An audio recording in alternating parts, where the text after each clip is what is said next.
14వ అధ్యాయము ధ్యానము. 14వ అధ్యాయంలో 72 వచనాలు ఉన్నాయి. చాలా పెద్ద అధ్యాయం ఇది.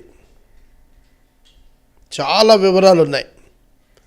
ఇందులో వ్రాయబడినటువంటి విశేషాలు చెబుతాను.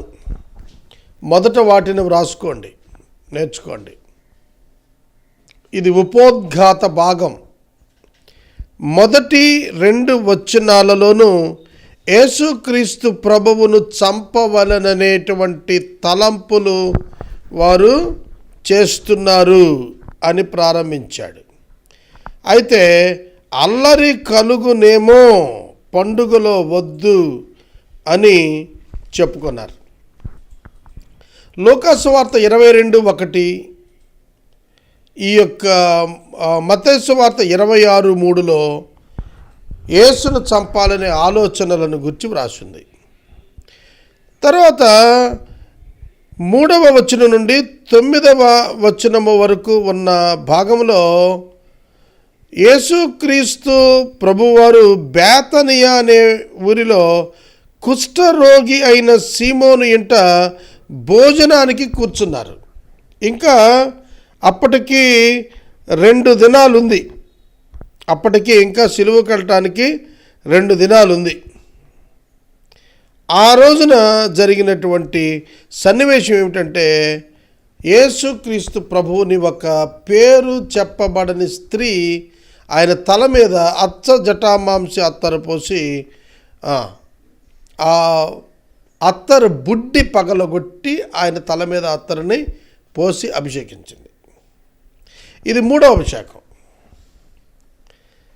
6వ దినాలకు పూర్వము ఆయన ఇదే బేతనీయలో లాజరు ఇంట విందుకు కూర్చున్నాడు. ఈ ఫైనల్ వీక్లో, ఆఖరి వారంలో 3 రాత్రుల్లో ఆయన విందుల్లో పాల్గొన్నాడు. ఇంకా 6 రోజులకు ఉందనగా బేతనీయలో ఒక విందు, అది లాజరు ఇంట. 2 రోజుల్లో ఉంది అని అనగా అది కుష్ఠవ్యాధిగ్రస్తుడై స్వస్థత పొందిన సీమోని అంట, అది బేతనీలోనే. 3వది వచ్చేటప్పటికి ఆయన మేడగదిలో శిష్యులతో విందులో పాల్గొన్నాడు. 3 విందులు ఆయన ఆ వారంలోనే చూశాడు. తర్వాత ఆయన అనాయింట్ చేయబడుతున్నాడు. ఇది ఆ వారంలో 2వసారి. ఆయన సేవా పరిచర్లో 3వసారి.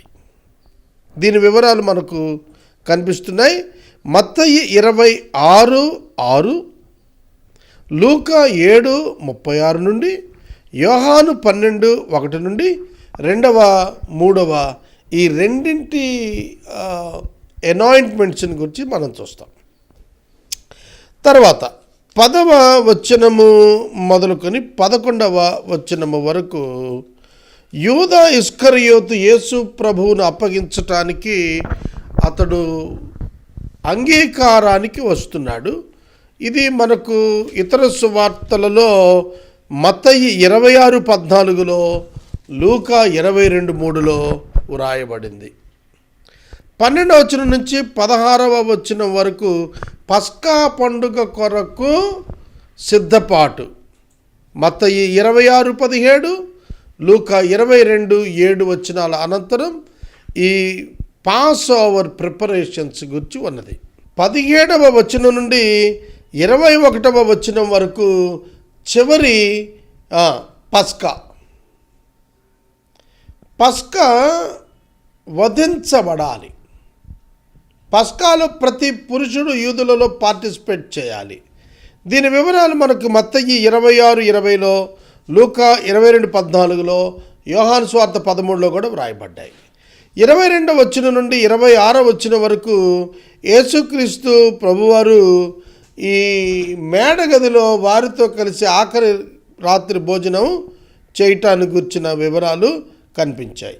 ఇది మత్తయి 26:26 నుండి, లూకా 22:19 నుండి మనకు కనిపిస్తాయి. ఈ పస్కా యొక్క వివరాలు పౌలు గారు కూడా 1 కొరింథీ పత్రిక 11వ అధ్యాయంలో పస్కా ఎలా ఆచరించాలో చెబుతూ వచ్చాడు. దాని వివరాలు అక్కడ కనపడతాయి.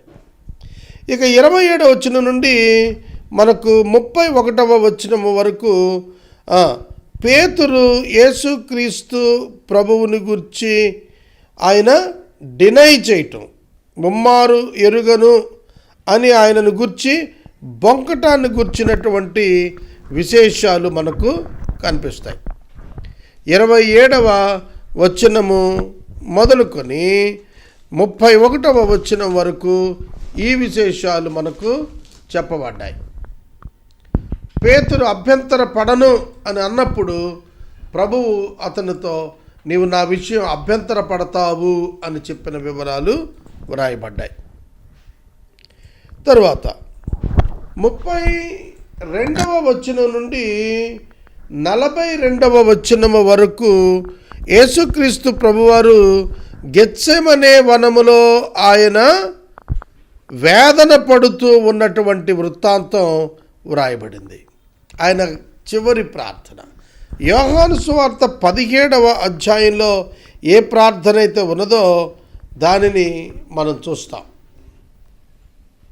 గెత్సెమనెలోని ప్రార్థన అది. తర్వాత మత్తయి 26:36లో, లూకా 22:39లో ఈ వివరాలు మనకు కనిపిస్తాయి. తర్వాత 43 నుండి 52వ వచనం వరకు మనం చూచినప్పుడు 42 నుండి 52వ వచనం వరకు మనం చూచినప్పుడు ఇస్కరియోతు యూద యేసుక్రీస్తు ప్రభువుని పట్టుకొనుట కొరకు ఆ యొక్క గెత్సెమనే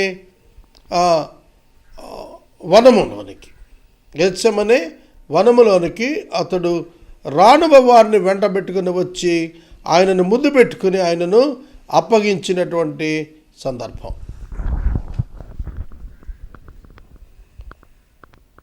తర్వాత 53వ వచనం నుండి మనకు యేసుక్రీస్తు వారి యొక్క విచారణలు జరగటం 65వ వచనం వరకు మనకు కనిపిస్తుంది.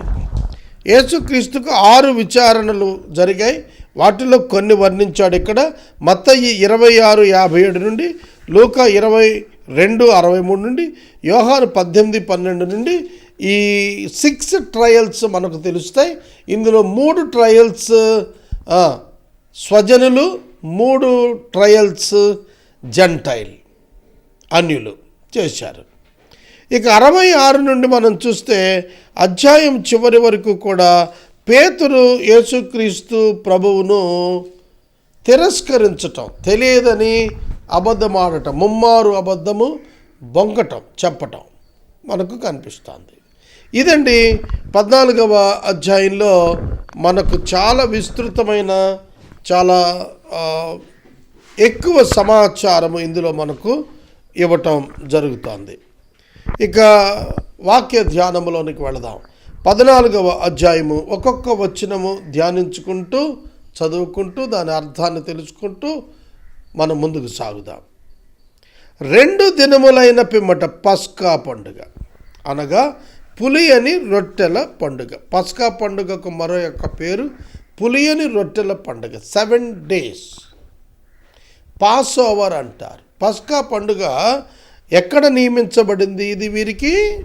ఇది ఐగుప్తు దేశము నుండి ఇశ్రాయేలు జనాంగమును మోషే విమోచించినప్పుడు దేవుడైన యెహోవా ఐగుప్తు యొక్క తొలిచూలులను సంహారము చేయుటకు మరియు ఇశ్రాయేలీలను మరణదూత నుండి రక్షించుట కొరకైనటువంటి బలి, దాని నుండి వచ్చే రక్త ప్రోక్షణం వలన మరణదూత వారిని దాటి వెళ్ళిపోవుటకును ఏర్పాటు చేసిన దినము పస్కా పండుగ. అంటే ఈ పస్కా ఎవ్రీ ఇయర్ వాళ్ళు మొదటి మాసము 14వ దినాన వాళ్ళు ఇస్తారు. ఎందుకు అది జరగాలి అని అంటే రక్త ప్రోక్షణము వలన మరణము నుండి తప్పించబడుట అనేది పస్కాలో మనకు అర్థమయ్యే సందేశం. కనుక ఇంకా 2 దినాలకు పస్కా పండుగ వస్తుంది. ఆయన పస్కా బలి పశువుగా వధించబడ్డాడని పౌలు కొరింథీ సంఘానికి వ్రాశాడు. కనుక యేసుక్రీస్తు లోక పాపములను మోసుకొని పోయేటువంటి దేవుని గొర్రెపిల్లని యోహాను చెప్పినప్పుడు ఆయన పస్కా బలి పశువు. పస్కా బలి పశువు యొక్క తల మీద ఆ బలిని ఇచ్చే వ్యక్తి చేతులు ఉంచుతాడు. అలా చేతులుంచినప్పుడు తన యొక్క పాపమునకు ప్రాయశ్చిత్తముగా ప్రత్యామ్నాయ బలిగా ఆ జంతువు తన రక్తం ఇస్తోందని అర్థం వస్తోంది. కాబట్టి యేసుక్రీస్తు ప్రభు ప్రత్యామ్నాయ బలిగా తనను తాను సమర్పించుకోబోతున్నాడు. మానవ పాపము నిమిత్తము యేసుక్రీస్తు ప్రభువారు తన పరిశుద్ధ రక్తాన్ని, అనగా పాపమెరుగనిటువంటి శరీరమునందు ఉన్నటువంటి రక్తమును, పాపరహిత రక్తమును, ఆయన పరిశుద్ధ రక్తమును, నిర్దోష రక్తమును దేవుని ఎదుట కనపరచాలి. అదే పస్కా యొక్క అసలైన అర్థం.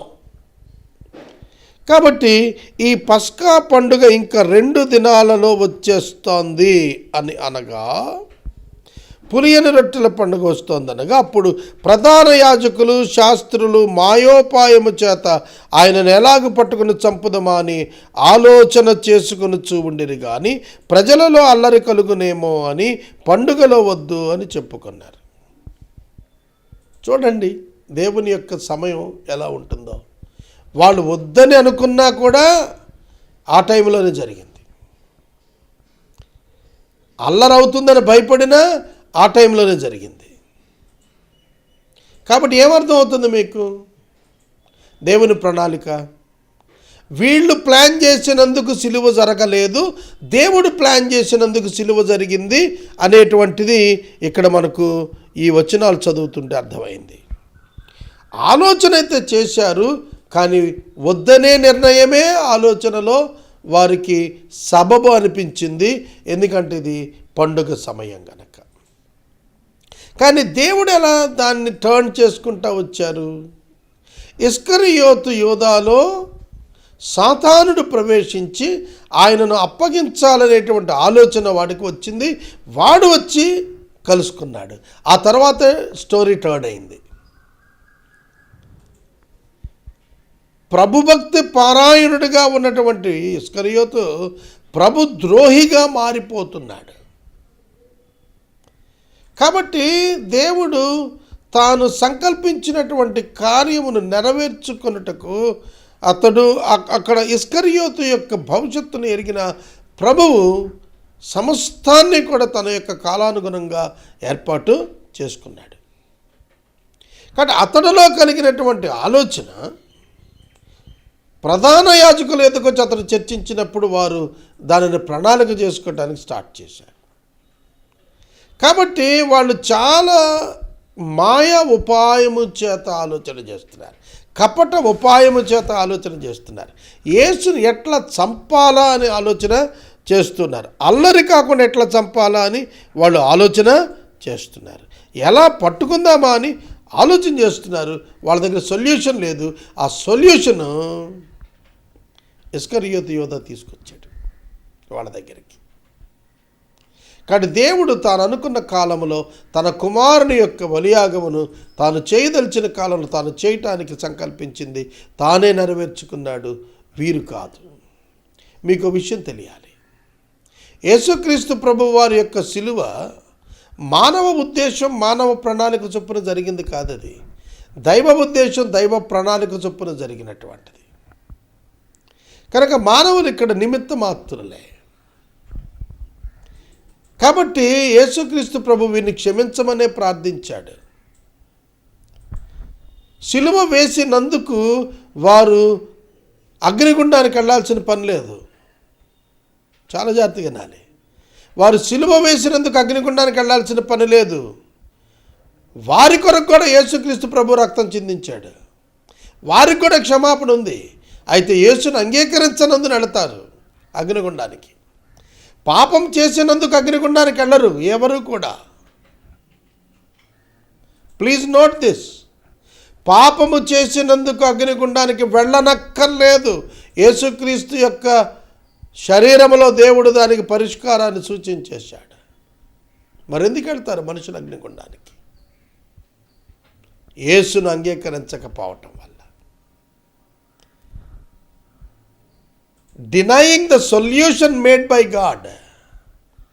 దేవుడిచ్చిన పరిష్కారాన్ని అంగీకరించకపోవటం వల్ల నరకానికి వెళుతున్నాడు తప్ప మానవుడు పాపం వల్ల కాదు. గుడ్ న్యూస్ ఏమిటో తెలుసా? సువార్త ఏమిటో తెలుసా? మీ పాపాలు క్షమించబడ్డాయి. That is good news. Receive it freely. receive the salvation freely. If you deny salvation, you will be judged and you will be entered into the hell. అంతే. కనుక మనం సువార్తను అర్థం చేసుకుందాం. చూడండి, ఇక్కడ ఇది దైవ ప్రణాళిక కాలమే తప్ప వారి యొక్క ఏర్పాటు కాదు. అయితే వాళ్ళు ప్రణాళిక చేస్తున్నారు.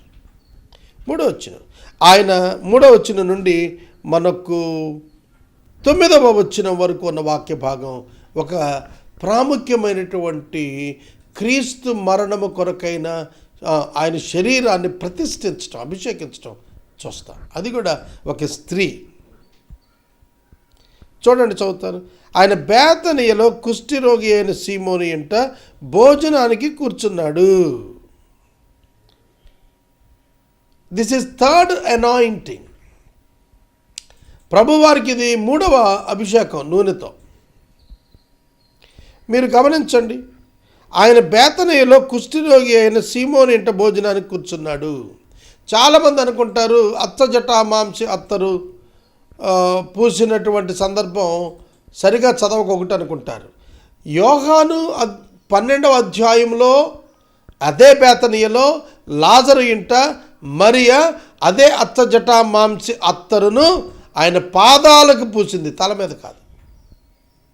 పాదాలకు పూసి తల వెంట్రుకలతో తుడిచింది. అక్కడ దాని విలువ కూడా 300 దేనారాలే. దేనారం అంటే 1 డే లేబర్, కూలి, 300 రోజుల కూలి. ఇదెందుకు వృధా చేశారు అని చెప్పి అక్కడ అన్నారు, ఇక్కడ అన్నారు. అక్కడ ఇస్కరియోతు అన్నాడు యోహానులో, ఇక్కడైతే అక్కడ కూర్చున్న వారు అన్నారు అని రాసింది. అర్థమవుతుందా? ఇక్కడేమో ఇదే బేతనియ ఊరు, కానీ ఇల్లు వేరు. కుష్ఠవ్యాధితో బాధపడుతున్నప్పుడు సీమోనును ప్రభువు బాగు చేశాడు. అతడే ఆయన్ను భోజనానికి పిలిచాడు. అక్కడ జరిగింది ఈ సన్నివేశం. ఇక్కడ ఆమె పేరు రాయబడలేదు. అయితే ఇక్కడ బుడ్డి బద్దలు కొట్టబడింది. 12వ అధ్యాయంలో అత్తరు బుడ్డి పగలగొట్టల. మార్క్ యోహాను 12లో అత్తరు బుడ్డి బద్దలు కొట్టబడలా. మార్క్ 14లో అత్తరు బుడ్డి పగలగొట్టినట్టుగా రాసింది. దాన్ని అలబమా బాక్స్ అన్నారు. అత్తరు బుడ్డిని అలబాస్టర్ బాక్స్ అన్నారు దాన్ని. కనుక మనం చూస్తుంటే ఈ అత్తజటామాంసి అనేది స్పైకెనాడ్ అనేటువంటి గ్రీకు పదం, నార్డోస్ ప్లస్ పిస్టికోస్ అనే 2 పదాలు కలిపితే వచ్చినటువంటి మాట స్పైకెనాడ్ అనే పదం. అత్తజటామాంసి అనేది గ్రీకులో 2 పదాల కలయిక. నార్డోస్ అనేది భారతదేశంలో దొరికేటువంటి ఒక నిమ్మగడ్డి అంటారు చూసారు మన వాళ్ళు, అలాంటిదన్నమాట. దాని చేత అది తయారు చేశారు. అది చాలా ఖరీదైనటువంటిది. దాన్ని తీసుకుని వచ్చింది ఆ స్త్రీ. అది మిక్కిలి విలువ కలిగినది.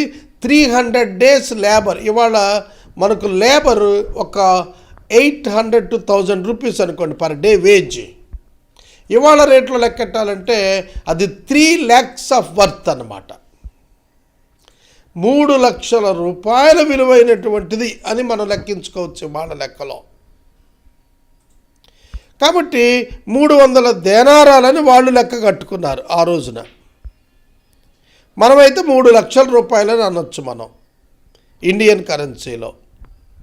అయితే ఆమె ఏం చేసింది, అత్తరు బుడ్డి పగలగొట్టింది, అలబాస్టర్ బాక్స్ బదులు కొట్టింది, అత్తరు ఆయన తల మీద పోసింది. అయితే కొందరు కోప్పడ్డారు. ఈ అత్తరు ఇలా నష్టపరచనేలా, ఈ అత్తరు 300 దేనారాల కంటే ఎక్కువకు వెలకమ్మి బీదలకు ఇవ్వచ్చు కదా అని సణుక్కుని. ప్రభుతో ఉన్నవాళ్లే, సీమోని ఇంట ఉన్నవాళ్లే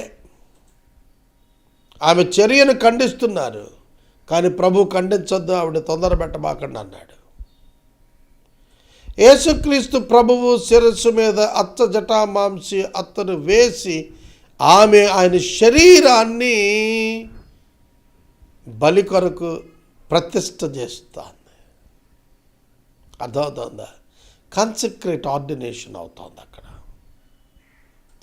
ప్రభువు ఆమె జోలికి పోవద్దు, ఆమెను ఎందుకు తొందర పెడుతున్నారు? ఈమె నా ఎడల మంచి కార్యమే చేసింది. ఆమెకు తెలియదు ఆమె మంచి కార్యం చేస్తుందని. ప్రభువును ప్రేమించి చేసేటువంటి ప్రతి కార్యము మంచి కార్యమే అవుతుంది. బీదలు ఎల్లప్పుడూ మీతోటే ఉన్నారు, మీకు ఇష్టమైనప్పుడల్లా వారికి మేలు చేయవచ్చును, కానీ నేను ఎల్లప్పుడూ మీతో కూడా ఉండను. ఈమె తన శక్తి కొలది చేసింది. నా భూస్థాపన నిమిత్తం నా శరీరాన్ని ముందుగా అభిషేకించింది. చూడండి, మనం కూడా డెడ్ బాడీని భూస్థాపన చేసే ముందు సిద్ధం చేస్తాం. క్రిస్టియన్స్ కెఫన్ బాక్స్లో డెడ్ బాడీ ఉంచిన తర్వాత సుగంధ ద్రవ్యాలతో దానిని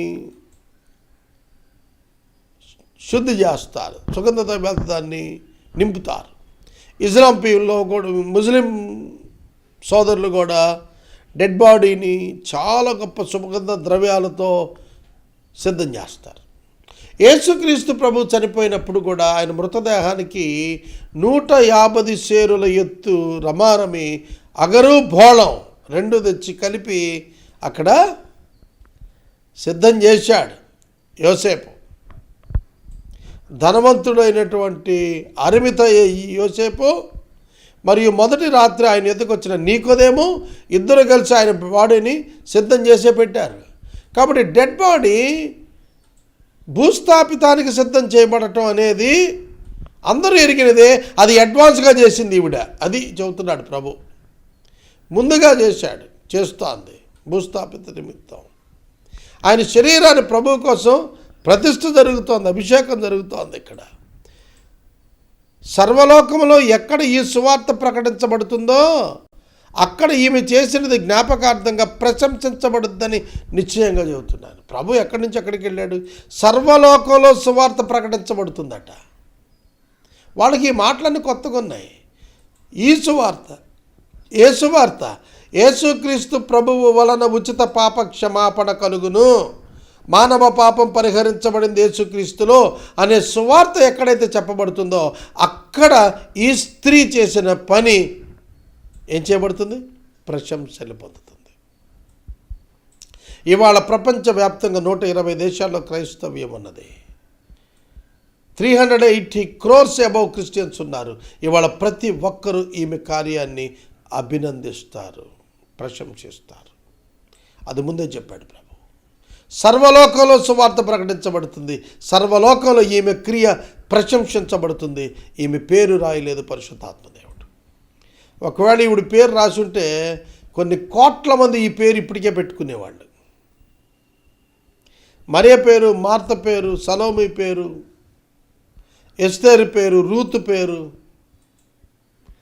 బైబిల్ గ్రంథంలోని గొప్ప గొప్ప వ్యక్తుల పేరు, షారా పేరు, రిబ్కా పేరు, రాహేల్ అనేటువంటి పేరు, ఎంతమంది, దీనా అనేటువంటి పేరు, ఎంతమంది పెట్టుకున్నారు ప్రపంచంలో.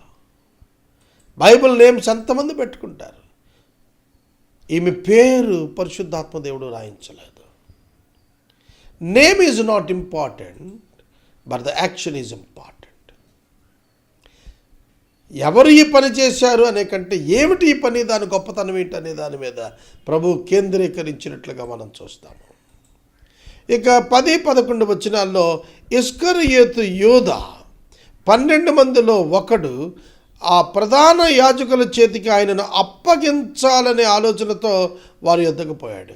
వారు విన్నారు, సంతోషించారు, వాడికి ద్రవ్యం ఇస్తామని వాగ్దానం చేశారు.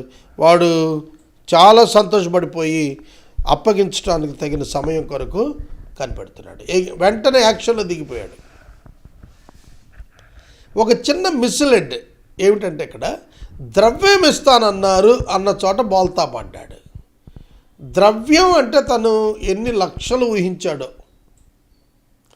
ఎందుకంటే వాళ్ళ యొక్క గోల్ ఏమిటి?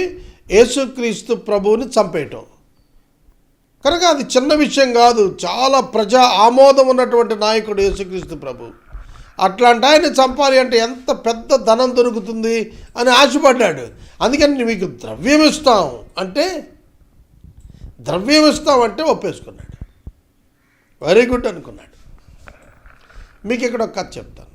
మాకు తెలుగులో చిన్నతనంలో కథలు చెప్పేవాళ్ళు. చదువులేని కొంతమంది భూమి తవ్వేటువంటి వ్యక్తులు ఒక ధనవంతుడి దగ్గరికి వెళ్ళారట. నేను మీకు తవ్వతో కొలిచి డబ్బిస్తాను అని చెప్పిందట. మనకి తవ్వ అంటే ఒక సేరు కొలిచేదాన్ని తవ్వ అంటారు. అలాగే పార ఉన్నది చూసారా, పార అంటే మట్టి తవ్వేటువంటి పార. ఆ పార యొక్క కర్ర పెట్టేదాన్ని కూడా తవ్వనే అంటారు. వీళ్ళు అనుకున్నది ఏమిటంటే తవ్వ అంటే సేరుతో డబ్బులు కొలిసిస్తానంది, మనందరికీ సేరుతో డబ్బులు కొలుస్తానంది, పెద్ద కొలతతో కొలుస్తానందని భ్రమపడి తవ్వ అనే మాటను బట్టి మోసపోయి వాళ్ళు వెళ్ళి చెరువు తవ్వారంట. కష్టపడి చెరువు తవ్వి వచ్చిన తర్వాత సంతోషంగా వచ్చి చెప్పారు, అమ్మ మేము చెరువు తవ్వేశాం, తవ్వతో మాకు డబ్బులు కొలిసేవండి అంటే మోసం చేసింది ఆవిడ. ఏమని చెప్పాను, నేను మీకు తవ్వతో కొలిసిస్తానని పార తవ్వ తీసుకుందండి. పార తవ్వ ఎంత ఉంటుందండి? 20వ వంతు కూడా ఉండదు. షేరు కొలిసే తవ్వతో పార తవ్వను కంపేర్ చేస్తే 5% కూడా ఉండదండి. ఆ విధంగా మోసం చేసిందండి. కాబట్టి ఇక్కడ కూడా ప్రధాన యాజకులు ద్రవ్యం ఇస్తాం అని చెప్పేటప్పటికీ ఇస్కరియోతు యోధ ఎన్ని లక్షలు ఇచ్చేస్తారో అనుకుని ఒప్పేసుకున్నాడు. కానీ 30 వెండి నాణ్యాలు ఒక్క బానిసకి ఇచ్చే అంతకంటే మేము ఎక్కువ ఇవ్వమని వాళ్ళు లిటిగేట్ చేశారు. అది మనకు తెలుసు. కానీ ఇక్కడ మనం చూసినట్లయితే అతడు సమయము కొరకు కనిపెట్టి ఉన్నాడు. ఆయన అప్పగించే సమయం కొరకు కనిపెట్టాడు. మీరు గమనించినట్లయితే ఏ క్షణాన యేసుక్రీస్తు ప్రభు వారి యొక్క శిలువ సంభవిస్తుందో దేవుని ప్రణాళికలు ఆయనకు తెలుసు. కనుక ఇస్కరియోతు యోధ కనిపెట్టుకుని ఉన్నాడు. ప్రధాన యాజకులు కూడా ఎప్పుడు దొరుకుతుందో అవకాశం అని చెప్పి వాళ్ళు ఎదురు చూస్తూ ఉన్నారు. ఇక 12వ వచనం నుండి 16వ వచనం వరకు మనం చూస్తే పస్కాను సిద్ధపరచమని ప్రభువు వారికి ఆదేశం ఇచ్చాడు. పులియని రొట్టెల పండుగలో మొదటి దినమున వారు పస్కా పశువును వధించినప్పుడు ఆయన శిష్యులు, నీవు పస్కాను భుజించుటకు మేమెక్కడికి వెళ్ళి సిద్ధపరచాలని కోరుచున్నావని ఆయన అడిగారు. ఆయన 13వ వచనంలో ఏం చెప్పారంటే, మీరు పట్టణంలోకి వెళ్ళండి, అక్కడ నీళ్ల కొండ మోయుచున్న మనుషుడు మీకు ఎదురొస్తాడు. నేను మార్క్సు వార్తలో 11వ అధ్యాయంలో గాడిదను గురించి చెప్పినప్పుడు చెప్పాను, ఆయన సర్వ వ్యాపకత్వం కలిగిన వాడు అని. నతానియేలును అంజూరపు చెట్టు కింద చూచినవాడు, జక్కయ్యను మేడి చెట్టు పైన ఉండటానికి ముందుగా చూచినవాడు, ఆదామును చెట్ల మధ్య ఉండటాన్ని చూచినటువంటి వాడు. ఆ ప్రభువు చూస్తున్నాడు. బేత్పగేల్లో గాడిదను ఇంట బయట ఉండటం చూచినవాడు. భవిష్యత్తులో ఒకడు ఎలా నడిచి రాబోతున్నాడో కుండ ఎత్తుకొని ఒకడు ఎదుర్కొని మీ దగ్గరికి వస్తాడు. అప్పటికి అతడు సిద్ధపరిచినటువంటి గదిని చేసి ఉంచాడు, అతను మీకు అప్పచెబుతాడని చెప్పి చెబుతున్నాడు. ఆయనకు అంతా తెలుసు. ఎవరెవరు ఏం చేస్తున్నారో, ఎప్పుడు ఏం చేయబోతున్నారో, ఏ విధంగా ఏ సమయంలో ఎక్కడికి వెళుతున్నారో అన్నీ ఆయనకు తెలుసు.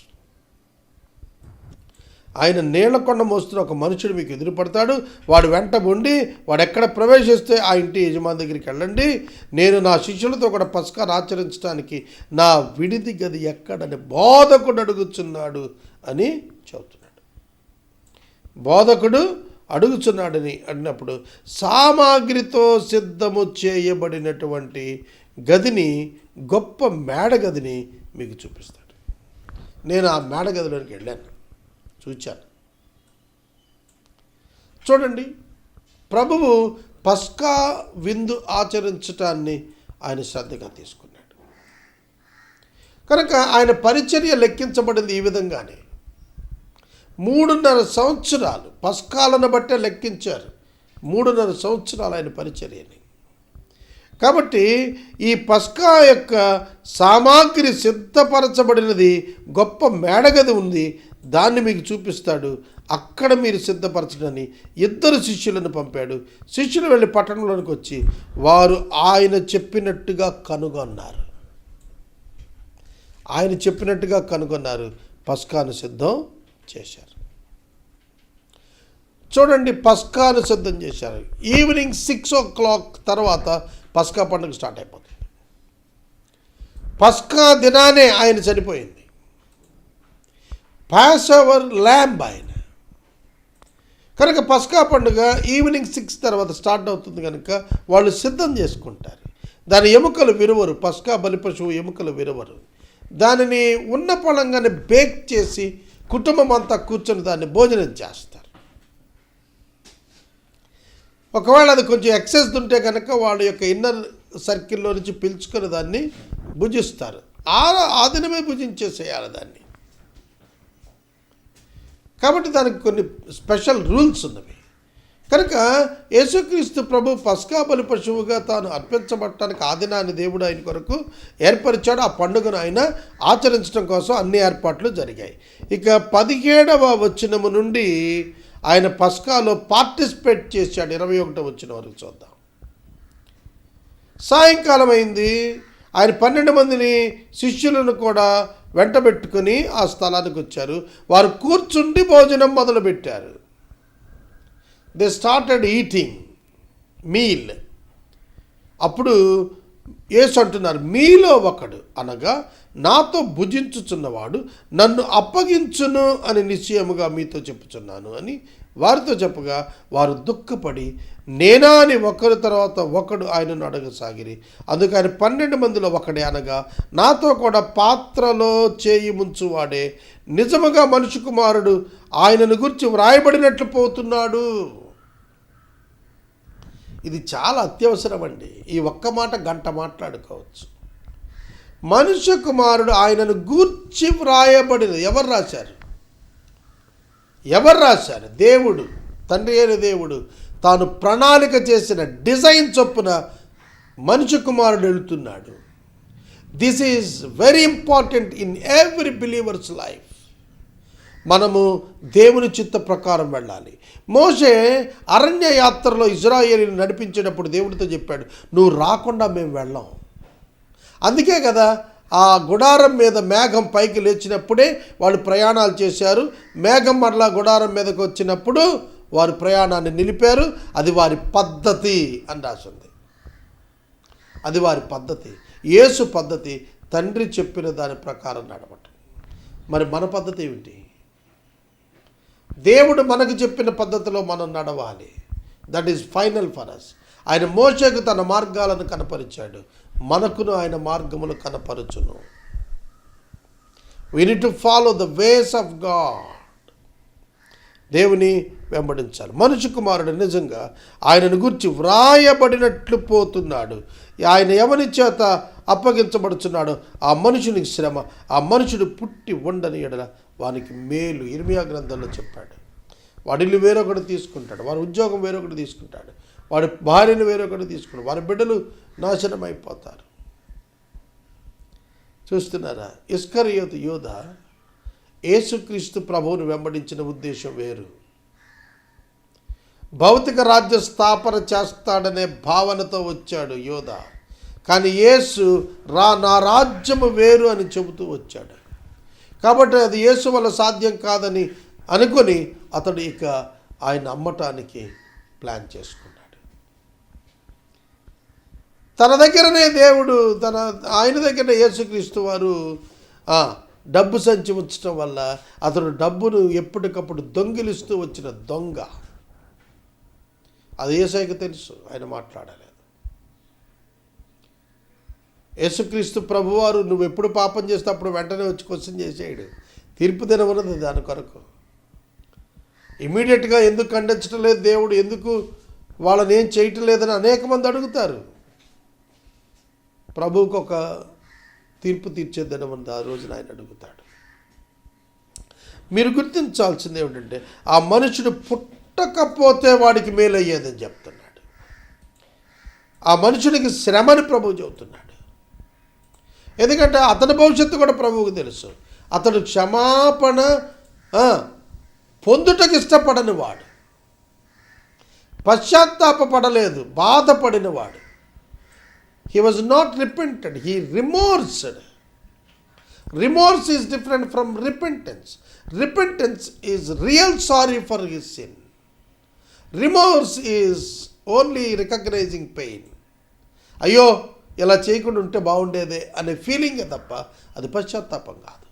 26వ వచనం, వారు కీర్తన పాడి ఒలీవ కొండకు వెళ్ళారు. కీర్తన పాడి ఒలీవ కొండకు వెళ్ళారు.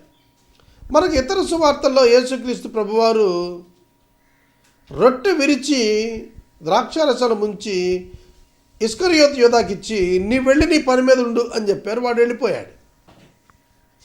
గ్రహిస్తున్నారా? వాళ్ళు ఒలీవ కొండకు వెళ్ళటం సహజ క్రియ. వాళ్ళు ఒలీవ కొండకు వెళ్ళటం సాధారణమైన విషయమే. కాబట్టి ఒలీవ కొండకు వెళ్ళిన తర్వాత అక్కడ నుండి ఆయన గెత్సెమనికి వెళ్ళాడు. యాకోబు, పేతురు, యోహాను అనే ముగ్గురిని తీసుకొని గెత్సెమనే వనానికి వెళ్ళాడు ఆయన. ఒలీవ కొండ దగ్గరకు వరకు డిసైపుల్స్ ఫాలో అయ్యారు, మిగిలిన వారు కూడా. కానీ అక్కడి నుంచి ఈ శిష్యత్రయం ముగ్గురున్నారే, వీళ్ళని తీసుకుని ఆయన ఎదరికి వెళ్ళాడు. ఈ 2 విషయాలు కూడా ఇస్కరియోతు యోధాకు తెలుసు. యేసుక్రీస్తు ప్రభు ఈ విధంగా ఆ ప్రాంతాలకు ప్రార్థన నిమిత్తం వెళతాడనే సమాచారం వీళ్ళకే తెలుసు. ఇన్నర్ పీపుల్ వీళ్ళు. మహానాయకులు హత్య చేసినప్పుడు ఇన్నర్ పీపుల్ని వినియోగించుకునే శత్రువులు హత్యలు చేయటం మనకు చరిత్రలో చాలా చోట్ల కనిపిస్తుంది. చాలా చోట్ల కనిపిస్తుంది. యేసుక్రీస్తు ప్రభు విషయంలో కూడా ఆ విధంగానే అయింది. అప్పుడు యేసు వారిని చూచి ఒలీవ కొండ దగ్గర ఉన్నారు, మీరందరూ అభ్యంతరపడతారు, గొర్రెలు కాపరిని కొడతారు, గొర్రెలు చెదిరిపోతాయి అని వ్రాయబడింది కదా. అయితే నేను లేచిన తర్వాత మీకంటే ముందుగా గలిలయలోనికి వెళతాను. చూడండి ఏం చెబుతున్నాడు 28వ వచనంలో, నేను లేచిన తరువాత నేను కాపరిని కొట్టుదును అంటే చచ్చిపోతాడని అర్థం. కాపరిని కొట్టుదును, చనిపోతాడని. దానియేలు గ్రంథంలో చెప్తాడు కదా, అభిషిక్తుడు నిర్మూలమగును అంటే చంపబడతాడని. నేను లేచి అంటే పునరుద్ధానుడయ్యి అని అర్థం. వాళ్ళకి ఏమీ అర్థం కావట్లేదండి. శిష్యులకు ఆయన భాష సొంత భాష అయినా కూడా దాని సందేశం అర్థం కావటం లేదు. They were still under confusion. వారు ఇంకా గ్రహింపు లేని వారు కానీ అయోమయంలోనే ఉన్నారు. పేతురు మాట్లాడుతున్నాడు, నేను లేచిన తర్వాత మీకంటే ముందుగా గలిలయలోకి వెళతానని యేసు చెప్పినప్పుడు పేతురు రెస్పాండ్ అవుతున్నాడు. మిగతా వాళ్ళు రెస్పాండ్ అవ్వాలా? ఏమని రెస్పాండ్ అయ్యాడు పేతురు? అందరూ అభ్యంతరపడినా నేను అభ్యంతరపడను, అందరూ అభ్యంతరపడినా నీ విషయం నేను అభ్యంతరపడను. దానికి ప్రభు అన్నారు, ఆ రాత్రి ఏం జరగబోతోందో చెప్పారు.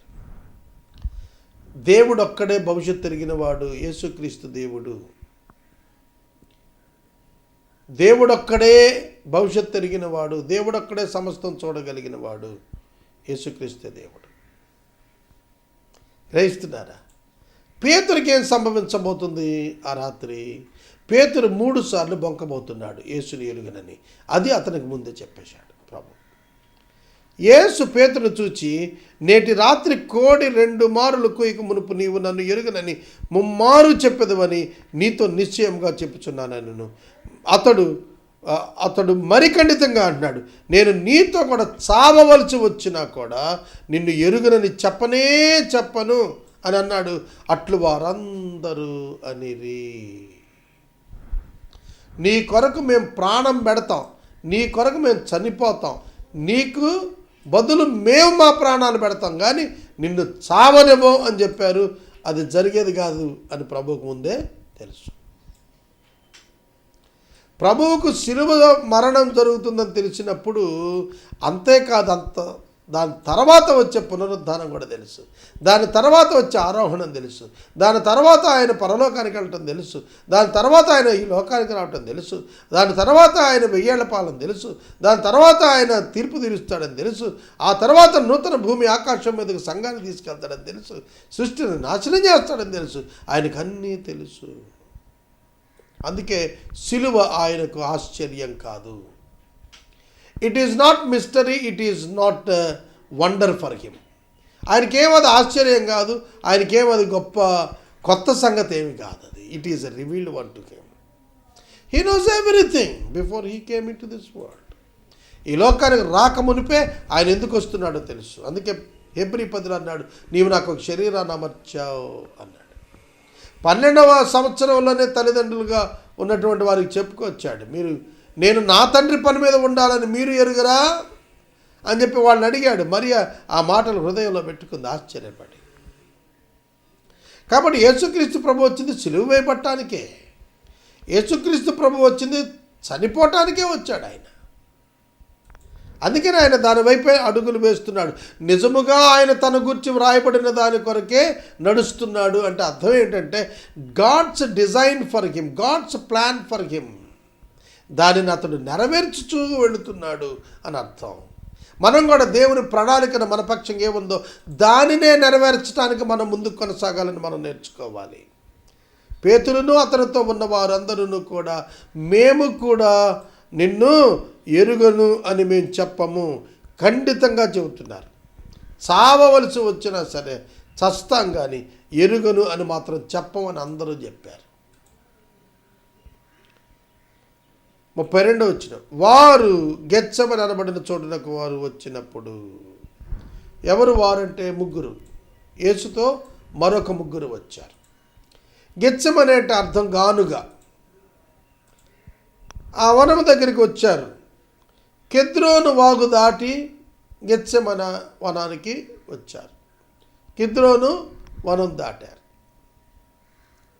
యోహాను సువార్తలో చెప్పాడు, వనము దాటి వాళ్ళు ఆ కెద్రోన్ అనేటువంటి నదిని, ఆ కాలువను వాళ్ళు దాటి వచ్చారు. గెత్సెమనే వనానికి వచ్చారు. ఆయన అంటున్నారు వారితో, నేను ప్రార్థన చేసి వచ్చే వరకు మీరు ఇక్కడ కూర్చోండి ఆ ముగ్గురు శిష్యులతో చెప్పాడు.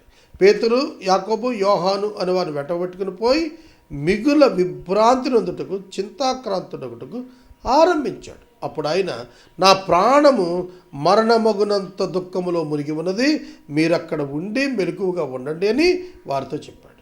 కొంత దూరం వెళ్ళి సాగిలపడి నేల మీద సాగిలపడి, సాధ్యమైతే ఈ గడియ తన యొద్ద నుండి తొలగిపోవాలని ప్రార్థించాడు. తొలగిపోవాలని ప్రార్థించాడు. హ్యుమానిటీ, మానవునిగా ఆయన ఈ గడియ తొలగిపోవాలి. ఏమిటా గడియ? Heart breaking time. తన శిష్యుడే తను అప్పగించబోతున్నాడు. మానవ పాపం తన మీద పడబోతోంది. అది ఆయన ఎక్కువ వేధించింది. ఆయన పరిశుద్ధుడు, పాపాన్ని ఎట్లా భరిస్తాడు? ఆయన పాపరహితుడు, పాపాన్ని భరించాలి. అక్కడే ఆయన హర్ట్ అవుతోంది.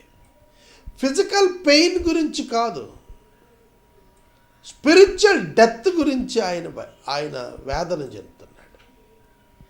దేవునికి దూరం కావాలి, పాపాన్ని మోయాలి. ఆ రెండు ఆయన్ని దుఃఖమగునంతగా వేదనలోకి తీసుకుని వెళ్ళిన సత్యాలు. ఫిజికల్ పెయిన్ కాదు, ఫిజికల్ డెత్ కాదు ఆయన వేదనకు కారణం. చాలామంది అపార్థం చేసుకుంటున్నారు సిలువను.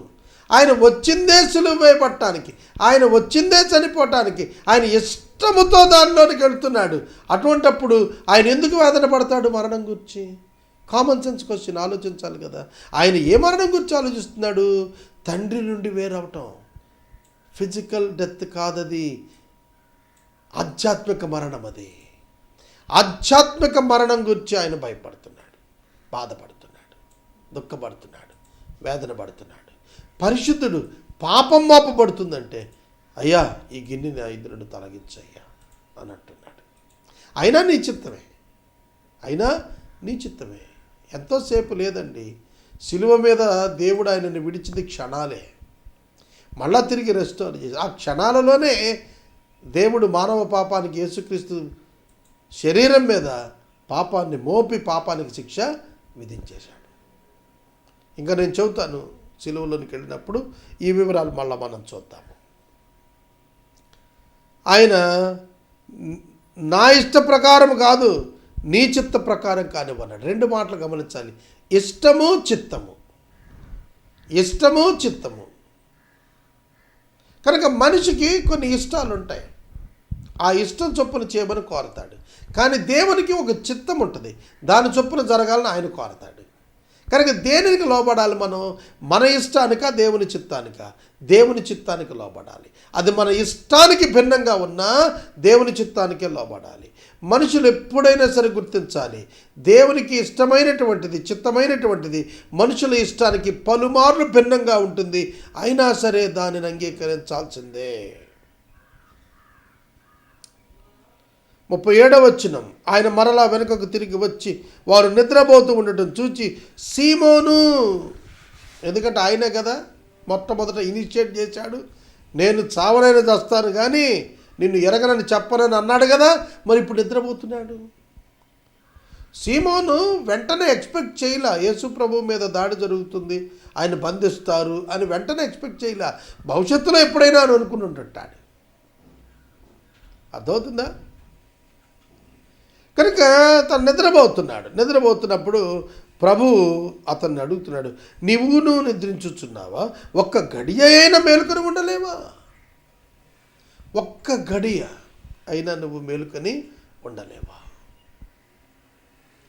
నా కొరకు చనిపోతానని ప్రకటించిన వాడు నిద్ర ఎలా పోతావు? ఒక్క గడియ కూడా మేలుకొని ఉండలేవా? ఉండలేడు. ఆత్మసిద్ధం కానీ శరీరం బలహీనం, ఉండలేకపోయాడు.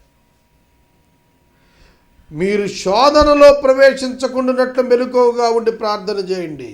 ఆత్మసిద్ధమే కానీ శరీరం బలహీనమని పేతురుతో చెప్పి మరలా వెళ్ళి ప్రార్థన చేస్తున్నాడు. శోధనలో ప్రవేశించబోతున్నారు, మెలకువగుండి ప్రార్థించండి. ఏమిటి శోధన? యేసును విడిచిపెట్టే శోధన వస్తుంది వాళ్ళకి. తమ ప్రాణాలు కాపాడుకోవడానికి పారిపోయే శోధన వారికి వస్తుంది. శోధన జయించాలి. పేతురు మీదకి ప్రత్యేకంగా శోధన వస్తోంది. మల్కు అనేటువంటి ప్రధాన యాజకుని సేవకుని చెవి నరికేశాడు. ఒక టెంప్టేషన్ వచ్చింది, నరికేశాడు. ప్రభు దాన్ని బాగు చేశాడు అనుకోండి. శోధన వస్తుంది, జాగ్రత్త, మెలకువగుండి ప్రార్థించి. ప్రతి ఒక్కరు ఏం సంభవించబోతుందో మనకు తెలియదు కనుక మన ఇమోషన్స్ మనల్ని ఎలా బర్స్ట్ అయ్యి ఎటువంటి ప్రమాదంలో తీసుకెళ్తాయో మనకు తెలియదు కనుక శోధనలో ప్రవేశించకుండా మనం మెలకువతో ఉండి ప్రార్థన చేయాలి. ప్రభువా, నేను వాక్యమునకు విరుద్ధంగా ఏది నా ఇమోషన్స్ చేత చేయకుండా నన్ను కంట్రోల్ చేయి ప్రభువా అని నన్ను కాపాడని ప్రార్థన చేయాలి. మెలకువగుండి ప్రార్థన చేయాలి. మనం 39వ వచనం, తిరిగి యేసు వెళ్ళి అంతకుముందు పలికిన మాటనే పలుకుచూ ప్రార్థన చేశాడు. మరలా ఆయన తిరిగి వచ్చి చూడగా వాళ్ళు నిద్రపోతున్నారు. వారి కన్నులు భారంగా ఉన్నాయి. ఆయనకి ఏం ఉత్తరం ఇయ్యాలో వాళ్ళకి అర్థం కాలేదు. ఆయన మరలా వెళ్ళి ప్రార్థిస్తున్నాడు. ముమ్మారు జరిగింది ఈ సందర్భం. 3వసారి ఆయన వచ్చాడు. ఇక మీరు నిద్రపోయి అలసట తీర్చుకొనుడి, ఇక చాలును, గడియ వచ్చినది. ఒక ప్రశ్న అడుగుతాను. యేసు ప్రభు సమస్తాన్ని పిన్ పాయింటెడ్గా, టైం బౌండెడ్గా చెబుతున్నాడు. ఆయన ఆ రాత్రి పస్కాకు వెళ్ళినప్పటి నుంచి గంటకు రివ్యూ చేస్తున్నాడు. ఏం జరగబోతోందో చెప్పుకుంటూ వస్తున్నాడు. అవి జరుపుకుంటూ వస్తున్నాయి. మరి అలా చెప్పుకుంటూ వస్తున్నప్పుడు ఆయన తప్పించుకునే ఛాన్స్ ఉందా లేదా? ఆయనకు తెలుసు ఇస్కరియోతు వస్తాడని, ఆయనకు తెలుసు ఇస్కరియోతు అప్పగిస్తాడని, ఆయనకు తెలుసు ఇస్కరియోతు ముద్దు పెట్టుకొని అప్పచెబుతాడని, అన్నీ ఆయనకి తెలుసు కదా. గెత్సెమనేలోనే ఆయన అరెస్ట్ చేస్తారని తెలుసు కదా. ఫలానా సమయానికి అరెస్ట్ చేస్తారని తెలుసు కదా. మరి ఆయన తప్పించుకోవాలి కానీ ఎందుకు తానే ముందుకు వెళ్ళి అప్పగించుకుంటున్నాడు? ఆయన నిజముగా తనను గురించి వ్రాయబడినది నెరవేరినట్లుగా పోవచ్చు ఉన్నాడు. కానీ యేసుక్రీస్తు ప్రభువును అప్పగించింది ఇస్కరియోత, యేసుక్రీస్తు తనంతట తాను అప్పగించుకున్నాడా?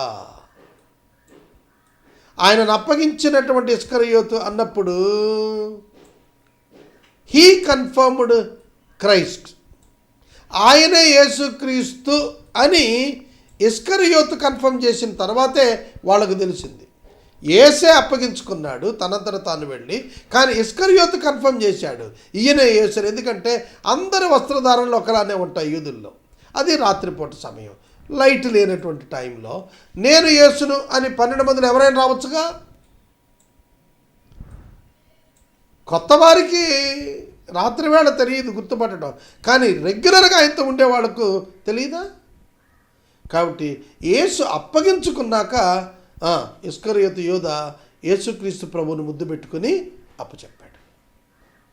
He confirmed that he is Jesus.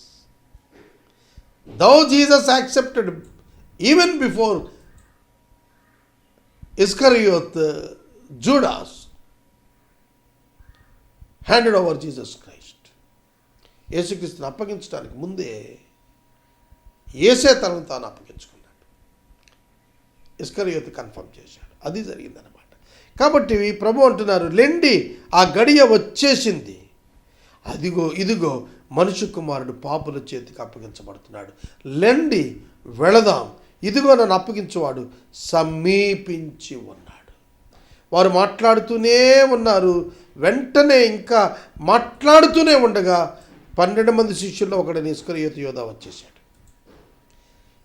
ఇంకా మాట్లాడుతూనే ఉన్నాడు, రండి గడియ వచ్చింది, అప్పగించబడబోతున్నాను, పాపుల చేతికి అప్పగించబడబోతున్నాను. ఆయన మాట్లాడుతూనే ఉన్నాడు, ఇస్కరియోతు రానే వచ్చేసాడు. ఇప్పుడు చెప్పండి, ఆయన దేవుని కుమారుడా కాదా? ఆయనకి ఎలా తెలుస్తోంది జరుగుతున్నదంతా కూడా? ఆయన దేవుని కుమారుడు. శిష్యులతో ఒకడైనటువంటి 12 మందిలో ఒకడైనటువంటి ఇస్కరియోతు యోధ వచ్చిన వానితో కూడా ఎవరు వచ్చారు? బహుజనులు కత్తులు గుదియలు పట్టుకొని ప్రధాన యాజకుల ఎదురండి, శాస్త్రుల ఎదురండి, పెద్దలు నుండి కూడా వచ్చారు. ఆయనను అప్పగించేవాడు నేనెవరిని ముద్దు పెట్టుకుందునో ఆయనే యేసు అని, ఆయనను పట్టుకోండి, భద్రంగా కొనిపోండి అని వారికి గుర్తు చెప్పాడు. ఆయన జాగ్రత్తగా అరెస్ట్ చేసి తీసుకెళ్ళండి అని చెప్తున్నాడు. ఎవరిని నేను ముద్దు పెట్టుకుంటానో ఆయనే యేసు అని వారికి ముందుగా వారికి సూచన చెప్పి వచ్చాడు. ప్రేమకు సూచనగా ఇచ్చేటువంటి ముద్దును ద్రోహి కపటముగా వినియోగించుకున్నాడు. ఇట్లాంటి మనుషులు సమాజంలో అనేక మంది ఉంటారు. వాడు వచ్చి వెంటనే ఆయన ఎదుగుపోయి బోధకుడా అని చెప్పి ఆయన ముద్దు పెట్టుకున్నాడు. ఇక్కడ ఒక పదం మిస్ అయింది, నీకు శుభము అగును గాక. బోధకుడా నీకు శుభమగును గాక అని ఆయన అప్పగించాడు. అయ్యే ఇస్కరియోతు యోధ, నీవు అప్పగించడానికి ముద్దు పెట్టుకుంటున్నావా అని ప్రభు అతన్ని అడిగారు. కనుక బోధకుడా అని చెప్పి ఆయనను ముద్దు పెట్టుకునగా వారు ఆయన మీద పడి ఆయన్ని పట్టుకున్నారు. యోహాను సువార్త 18వ అధ్యాయం కనుక మీరు చదివినట్లయితే యేసు తానే వారి యొద్దకు వెళ్ళి ఆయన తనను తాను వారికి అప్పగించుకున్నాడు. వారు వెతుకుతున్నారు. యేసు వారి యొద్దకు వెళ్ళి మీరెవరిని వెతుకుతున్నారని అడిగి మరి నజరేయుడైన యేసునని చెప్పిన తర్వాత నేనే ఆయన్ని అని చెప్పినప్పుడు వారు వెనకకు తగ్గి కింద పడ్డారు. నేనే అనే పదం యేసు ప్రభు వాడినప్పుడు యెహోవా అని అర్థం. నేను అనువాడను ఉన్నవాడను అని మోషేకు చెప్పాడు కదా, నేనే అనే పదం యేసు వాడారు. ఆయన యెహోవా, యెహోవాను ప్రత్యక్షపరిచిన వాడు యేసే. వారు వెనకబడ్డారు. వాళ్ళు లేచిన తర్వాత మళ్ళీ ప్రభు వారితో అడిగాడు ఎవరు వెతుకుతున్నారని. నేనే ఆయనని చెప్పి ఆయనే తనను తాను అప్పగించుకున్నాడు. దానిని ఇస్కరియోతు యోధ కన్ఫర్మ్ చేసి ముద్దు పెట్టుకున్నాడు.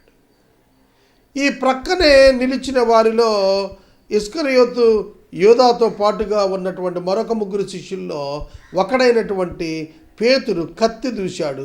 ప్రధాన యాజకుడైనటువంటి వ్యక్తి యొక్క దాసుడి యొక్క చెవిని కొట్టి నరికేశాడు. దాసుని కొట్టాడు, చెవి నరికాడు. ఎందుకంటే ప్రభు మీ యొద్ద ఏమైనా కత్తి ఉన్నదా అని అంటే, ఒక కత్తి ఉంది అంటే అది చాలు అన్నాడు. అది చాలన్నాడు. మారణాయుధం కత్తి. అక్రమకారులలో ఒకటిగా ఆయన ఎంచబడిన లేఖను నెరవేరటానికి ఆయన ఏదో ఒక ఆయుధం ఉంది. ఆ ఆయుధం పేతురు గారి దగ్గర పెట్టుకున్నాడు. ఇది చాలని చెప్పాడు ప్రభు. ఎందుకంటే ఎవిడెన్స్, కోర్టుకు కావాల్సిన ఎవిడెన్స్, ఆ ఎవిడెన్స్ కూడా ఆయన దగ్గరే పెట్టుకున్నాడు. He prepared that. దాని కొరకు ఆయన సిద్ధమైపోయాడు. పేతురు మల్కు చెవి తెగ నరికాడు. అందుకు యేసు మీరు బందిపోటు దొంగ మీదకు వచ్చినట్టు కత్తులతో గుదిరియతో నన్ను పట్టుకొని వచ్చిదిరా. నేను ప్రతిదినము దేవాలయంలో మీ యొద్ద ఉండి బోధించుండగా మీరు నన్ను పట్టుకోలేదు.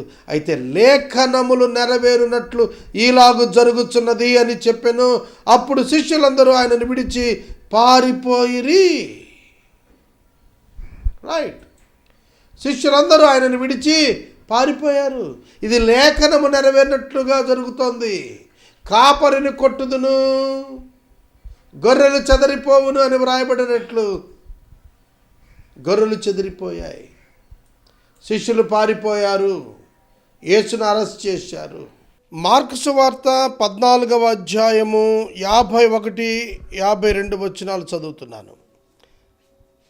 తన దిగంబర శరీరము మీద నారబట్ట వేసుకొని ఉన్న ఒక పడుచువాడు ఆయన వెంట వెళ్ళుచుండగా వారు అతనిని పట్టుకొనిరి. అతడు నారబట్ట విడచి దిగంబరుడై పారిపోయెను. ఎవరి పడుచువాడు? ఈ గ్రంథకర్త అయిన మార్కు ఈ పడుచువాడు అని భావిస్తారు. దానికి ఆధారాలు ఎక్కడా లేకపోయినప్పటికీ కూడాను అంతర్గత సాక్ష్యం మార్కు ఈ గ్రంథాన్ని రాశాడు అనటానికి ఈ వచనాన్ని కొందరు బైబిల్ పండితులు క్రోడీకరించారు. యేసుక్రీస్తు ప్రభువు శిష్యులు పారిపోయినప్పటికీ ఈ యవనస్తుడు ప్రభువు వెనకాల వెంబడిస్తూ వెళ్తున్నాడు.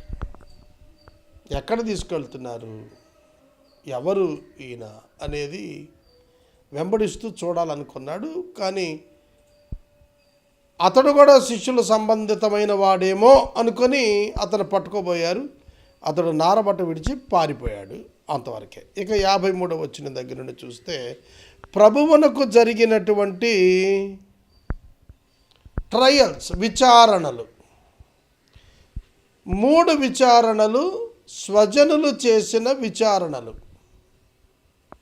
అనగా గత సంవత్సరపు ప్రధాన యాజకుడైన అన్న, ఈ సంవత్సరపు ప్రధాన యాజకుడైన కయప మరియు సమాజ మందిరం, 3 తీర్పులు. తర్వాత మరొక 3 తీర్పులు జెంటైల్ ట్రయల్స్, అన్యులు తీర్చారు. అంటే రోమా ప్రభుత్వానికి అప్పగించాలనుకున్నారు మత నాయకులు. అందుకనే ఆయనను పిలాతు దగ్గరకు పంపించారు. అది 4వ తీర్పు. పిలాతు యేసుకు తీర్పు తీర్చడానికి సంశయించి హేరోదు దగ్గరికి పంపించాడు. అది 5వ విచారణ. హేరోదు ఏ తప్పిదం కనుగొనలేదని ప్రభువును మరలా పిలాతు దగ్గరికి పంపించాడు. అది 6వ విచారణ. ఈ 6 విచారణలు కూడాను అక్రమ విచారణలు. ఎలాగో నేను చెబుతాను, ఇది ప్రారంభించే ముందు జాగ్రత్తగా వినండి. రాత్రిపూట తీర్పు తీర్చకూడదు, చీకటిలో తీర్పు తీర్చకూడదు. అన్న ఇంటికి వెళ్ళేటప్పటికీ ఇంకా వెలుగు రాలేదు. స్వజనుల 3 తీర్పులలో మొదటి తీర్పులో వెలుగు రాలేదు, తీర్పు తీర్చకూడదు చీకటిలో, కానీ తీర్పు తీర్చారు. మరొకటి, ఇంటి యొద్ద తీర్పు తీర్చకూడదు. అన్న ఏ విధంగానూ అర్హుడు కాదు అతని ఇంటికాడ తీర్పు తీర్చడానికి, కానీ తీర్పు తీర్చారు. అక్రమ తీర్పు అది. ఒకే విషయం పైన విచారణలు జరగాలి ప్రతి తీర్పులో. ప్రతి విచారణలోనూ నేరము మోపబడినది మార్చబడకూడదు. కానీ యేసు ప్రభు యొక్క ప్రతి విచారణలో నేరాలు మారిపోతూ వచ్చాయి. అర్థమవుతుందా? కాబట్టి ఇది అన్యాయపు తీర్పులు ఇవన్నీ కూడాను. ఇవి నిర్వహించారు.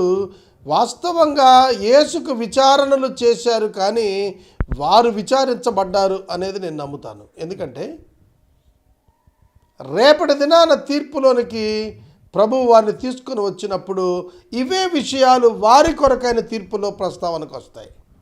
కనుక వాళ్ళు కండక్ట్ చేసినటువంటి అక్రమమైనటువంటి విచారణలు వారే దానిలో దోషులైపోతారు. కనుక యేసుక్రీస్తు ప్రభువుకు జరిగినటువంటి తీర్పులను మనం చూస్తున్నప్పుడు 53వ వచనంలో వారు యేసును ప్రధాన యాజకుని యొద్దకు తీసుకుని పోయిరి.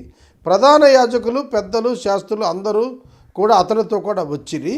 పేతురు ప్రధాన యాజకుని ఇంటి ముంగిట వరకు దూరము నుండి ఆయన వెంటబోయి బంట్రోతుతో కూడా కూర్చుండి మంట యొద్ద చలి కాచుకొనుచూ ఉన్నాడు.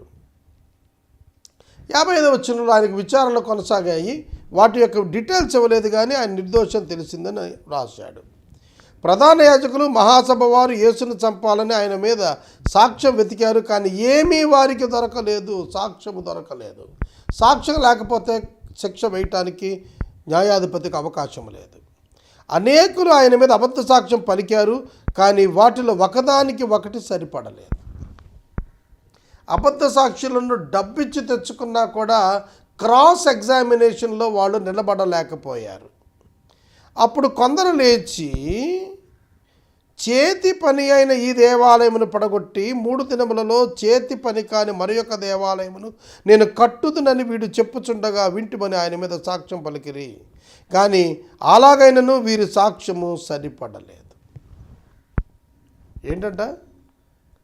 చేతి పని అయిన ఈ దేవాలయం పడగొట్టి, యేసుక్రీస్తు ప్రభు ఈ దేవాలయమును పడగొట్టుడి, 3వ దినమున దానిని నేను లేపుతాను అని చెప్పారు. అది ఆయన చెప్పింది తన శరీరం అనేది దేవాలయమును పడగొట్టండి అంటే చంపితే, 3వ దినాన నేను మరలా అదే దేవాలయం, అదే శరీరం లేపుతాను, సజీవునిగా చేస్తానని ఆయన చెప్పారు. వీళ్ళు ఎలా అర్థం చేసుకున్నారు? చేతి పని అయిన దేవాలయం అంటే యెరూషలేము దేవాలయం అని, దాన్ని పడగొడితే చేతి పని కాని దేవాలయం లేపుతానన్నాడని, దేవాలయానికి వ్యతిరేకంగా మాట్లాడాడని వాళ్ళు సాక్ష్యాలు చెప్పారు. కానీ అవి కూడా సరిపడలేదు. 60వ వచనం, ప్రధాన యాజకుడు వారి మధ్యన లేచి, ఉత్తరమేమియో చెప్పవా? వీరు నీ మీద పలుకుచున్న సాక్ష్యాలు ఏమిటి అని యేసుని అడిగాను. అయితే ఆయన ఉత్తరమేమియో చెప్పకుండెను.